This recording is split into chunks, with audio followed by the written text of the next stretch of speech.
영원한 생명의 안식, 천지와 만물이 다 이루니라. 하나님의 지으신 일이 일곱째 날에 이를 때에 마치니 그 지으시던 일이 다함으로 일곱째 날에 안식하시니라. 하나님이 일곱째 날을 복주사 거룩하게 하셨으니 이는 하나님이 그 창조하시며 만드시던 모든 일을 마치시고 이날에 안식하셨음이더라. 창세기 2장 1절에서 3절. 하나님께서 여섯째 날까지 천지와 만물을 다 만드시고 하나님의 형상으로 인간까지 만들어 놓으신 후에 보시기에 심히 좋으셨습니다.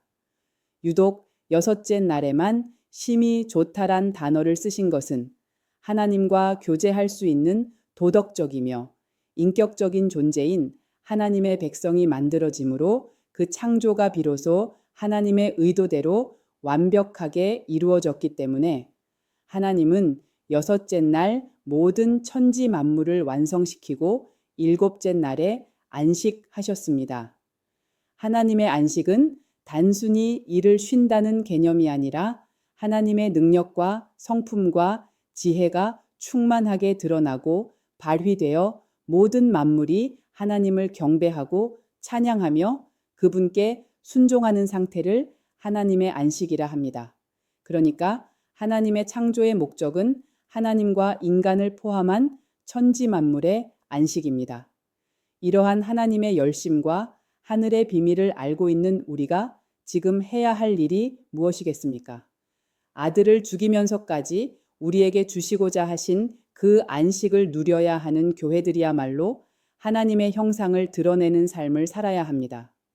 하나님의 말씀을 지키며 이웃을 사랑하고 하나님을 내 인생의 주인으로 모시는 예배의 삶을 살 때 그 안식 속에서 하나님의 처소로 지어져 가는 겁니다. 그런데 그 안식은 선악과를 먹지 말라라는 하나님의 명령이 지켜졌을 때 유효한 겁니다. 하나님의 명령 자체가 곧 하나님의 계명을 상징한 거라 무죄한 아담이 계명을 잘 지켜냈을 때 안식에 들어가는 건데 아담과 하와가 계명을 지켜내지 못해 안식을 빼앗겨 버렸습니다. 이 사건은 하나님께서 인간들에게 하나님의 전능하심과 인간의 나약함을 확연하게 구별해 주므로 하나님의 안식이야말로 인간의 힘으로는 절대 가질 수 없다는 것을 확인시킨 겁니다. 인간은 하나님의 형상으로 지어졌기 때문에 자율성과 이성과 인격을 갖고 언제든지 기고만장할 수 있는 여지가 있었기 때문에 오직 하나님의 은혜로만 주어진다는 납득시키기 위해 시험한 겁니다. 그래서 인간이 실패한 선악과의 시험을 예수 그리스도께서 십자가로 해결하심으로 교회가 참 안식으로 들어갈 수 있게 된 겁니다. 선악과는 인간 스스로의 힘으로 지켜낼 수 없는 하나님의 계명입니다. 그런데 그 계명이 하나님을 사랑하고 네 이웃을 네 몸처럼 사랑하라인데 죄가 들어오자 가장 가까운 이웃인 하와를 사랑하기는커녕 자신의 변명을 위해 그 이웃에게 모든 잘못을 뒤집어 씌워버린 그게 인간입니다. 그 첫 번째 에덴 동산에서의 아담의 실패가 두 번째 아담이신 예수 그리스도에 의해 회복이 되는 것이 십자가며 복음입니다.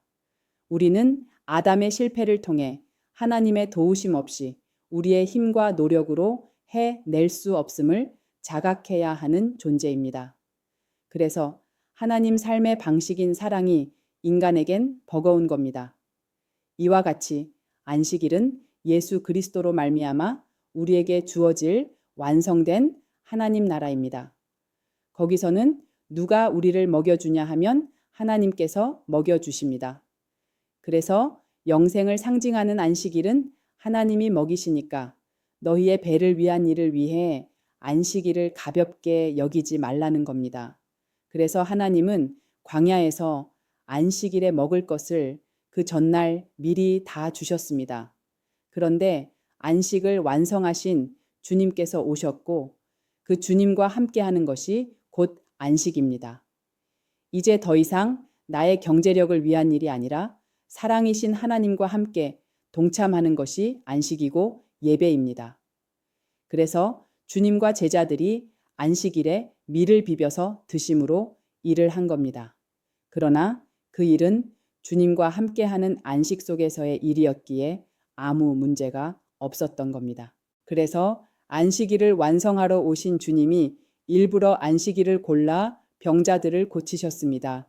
하나님께서 안식일에 담아 놓으신 그 참 안식은 고단한 영혼들이 예수 그리스도에 의해 회복되어 하나님께로 돌아오는 거기 때문에 참 안식의 나라는 질병이 있으면 안 됩니다. 그래서 주님께서 일부러 안식일에 병자를 고치시면서 참 안식일의 의미가 무엇인지 보여주신 겁니다. 그런데 영적 소경이요 귀머거리들인 유대인들은 그것을 이해하지 못해 주님을 죽이려 했습니다. 성경은 이와 같이 창세기를 시작으로 출애굽기를 거쳐 구약 전체와 신약 복음서로 이어지면서 안식일이 무엇을 상징하는지 계속해 보여주고 있습니다. 무엇보다 영적으로 안식에 들어간 자들은 이 땅에서 하나님의 말씀과 함께 그리스도와 동행함으로 안식에 들어가고 있고 또한 들어가기를 힘써야 합니다. 하나님께서 6일 동안의 창조를 마치시고 7일째 안식하신 것처럼 우리도 세상 속에서의 삶을 열심히 살다가 하나님과 함께 그 안식일을 날마다 누려야 합니다. 그래야 우리가 십자가로 재창조를 완성하신 그 예수 그리스도 안에 우리가 들어가 있는 겁니다. 따라서 그리스도 안에서 안식에 들어간 성도는 삶 속에서 두렵고 떨리는 마음으로 살아야 성령의 열매가 나타납니다.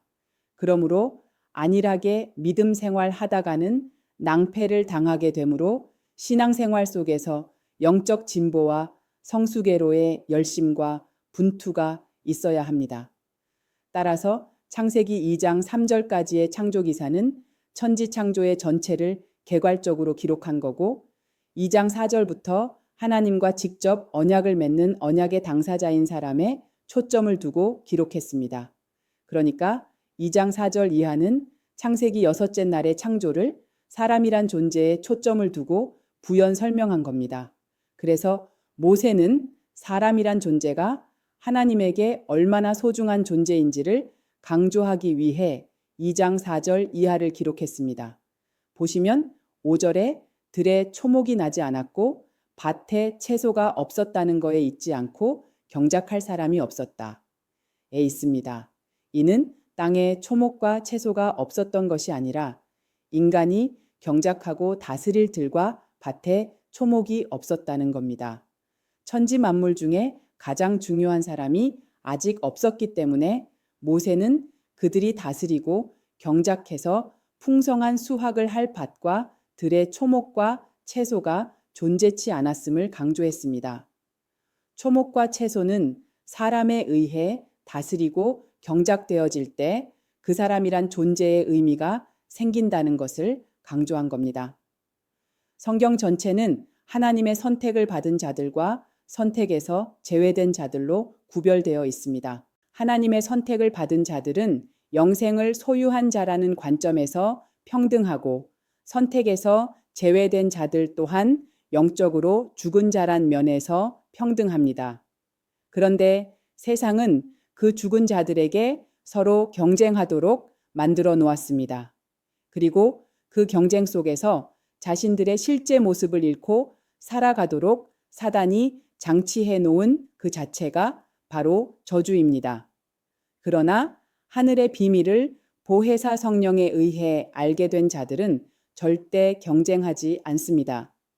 내가 이기기 위해 남을 짓밟는 행위를 하지 않을 뿐더러 복음이 너무 감사해 가난하고 궁핍해도 거기에 기죽지 않고 살아갑니다. 왜냐하면 흙으로 만들어진 사람에게 하나님께서 생기를 불어 넣으셨는데 그 생기가 바로 생명의 기운입니다. 따라서 교회들은 이걸 알아야 합니다. 최초의 인간에게 부어졌던 생기는 언제든 철회될 수 있는 생명의 기운이지 생명 자체가 아닙니다. 성경은 그러한 생명의 기운을 소유했던 아담이 어떻게 영원한 생명을 얻게 되는지를 친절하게 알려주고 있습니다. 하나님은 자기 희생, 즉 십자가를 통해 자신의 백성 안에서 내주하시는 방법으로 생명을 만들어 주십니다. 그러므로 예수 그리스도 안에서 말씀으로 거듭난 영적으로 산 자만이 영원한 생명을 얻게 되는 겁니다.